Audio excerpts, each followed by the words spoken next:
Good news for penny pinching students looking to incorporate a pricey gym workout into their tight budgets. Point Park Student Center is now offering dance, yoga, Zumba, and spinning classes to all students free of charge. Most classes begin the week of September 25th and will be held in the multi-purpose room on the Student Center on the second floor. Survival combat courses as well as Pilates are also available to students.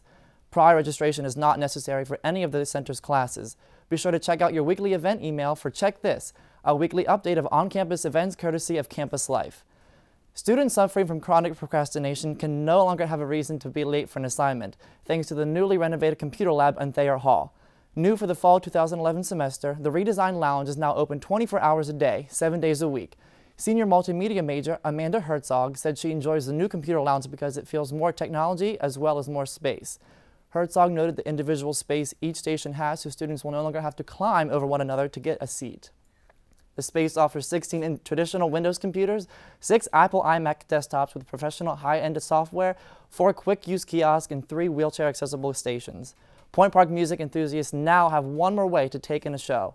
Thursday Night Concert Series is a new program developed through Campus Life for the new Village Park. Every Thursday from 7 to 10, students and faculty alike can enjoy free food, refreshments, and entertainment from local bands. There is no admission fee for the concert series. Night at the Village Park will run through October 27th. And that's all for your Point Park news this week. Now let's take it over to the desk with National News correspondent Cassie Raddick.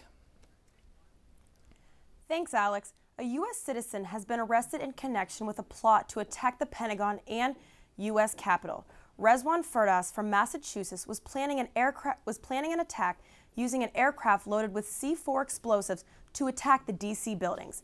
These premeditative attacks began last May when he made several trips to the Capitol taking different pictures of targets. According to the Boston Globe, Firdas is being charged with attempting to provide material support and resources to a foreign terrorist organization, specifically to Al-Qaeda. A love triangle between a father, his mistress, and his son has resulted in capital murder charges.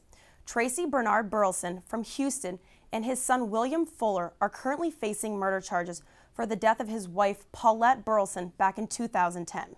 She was shot execution style by her stepson William Fuller.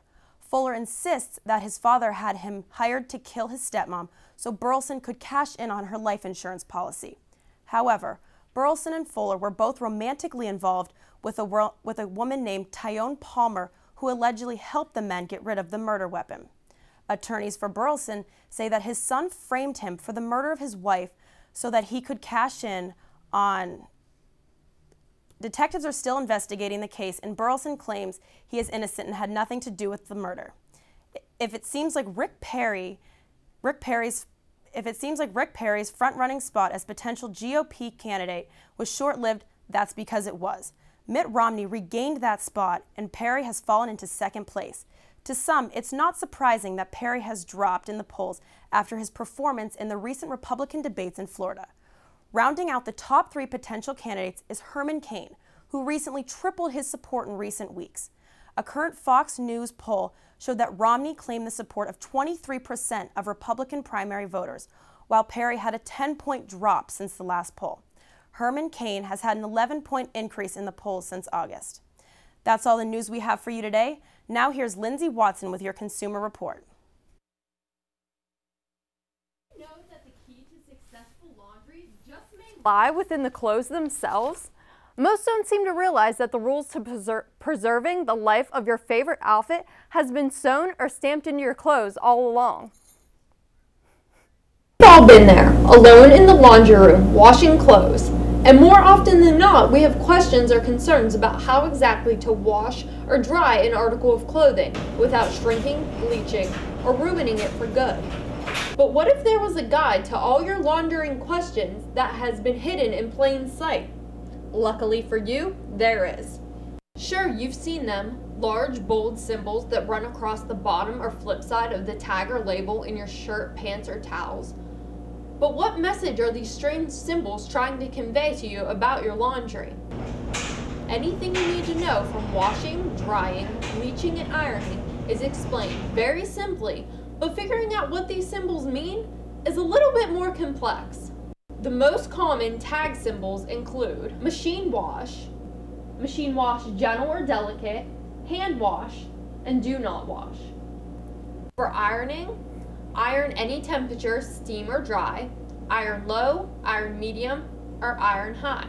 Drying includes tumble dry normal low heat. Bleaching symbols include bleach when needed, non-chlorine bleach when needed, and do not bleach. So next time you're skeptical about how to spare the life of your laundry by washing it correctly, just make sure to check the tag and look for the hidden symbols. They just might save your clothes. And now back to Amanda and Alex at the couch. Thanks, Lindsay. Coming up on Daybreak, we'll have weather reporter Joshua Barr with this week's forecast. It's going to be a little bit chilly this weekend, plus some insight on the repeal of Don't Ask, Don't Tell. We'll be right back.